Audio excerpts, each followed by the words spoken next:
Hi, my name's Mark Greene. I'm the author of the Little Me Too book for men. In this video, we're going to talk about man box culture. What I'm talking about is our collective agreement on how we perform or do manhood. Culture is our everyday utterances, actions, relationships, our smallest to our largest gestures. They all make up culture. Culture is also our laws, our policies, our institutions, and it is in the small daily interactions of culture that we ultimately arrive at the larger institutional manifestations of it.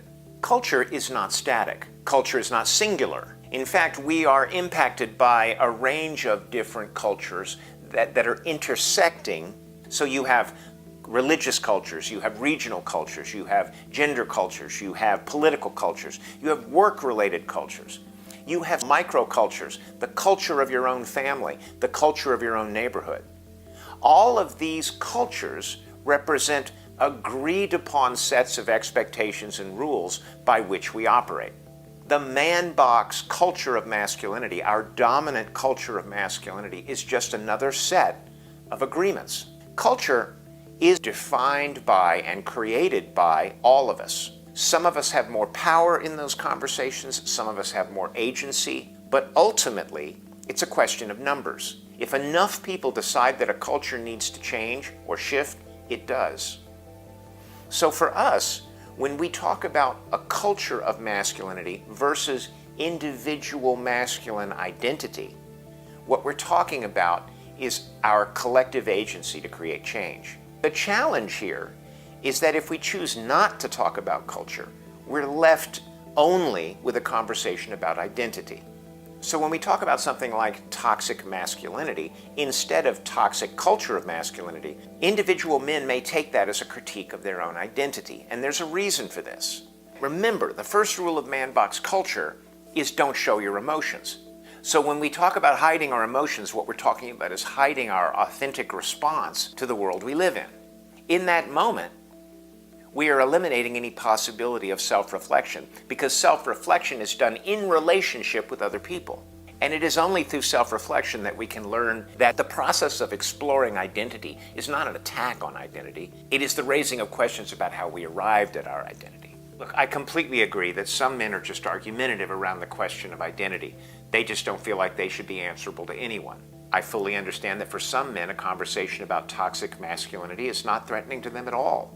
That they understand that toxic modifies the word masculinity, just like healthy can modify the word masculinity. But for some men, a conversation about masculinity that can be inferred to reflect on personal identity can be hugely challenging, because man box culture is a culture of conformity around a very narrow set of ideas about what manhood is.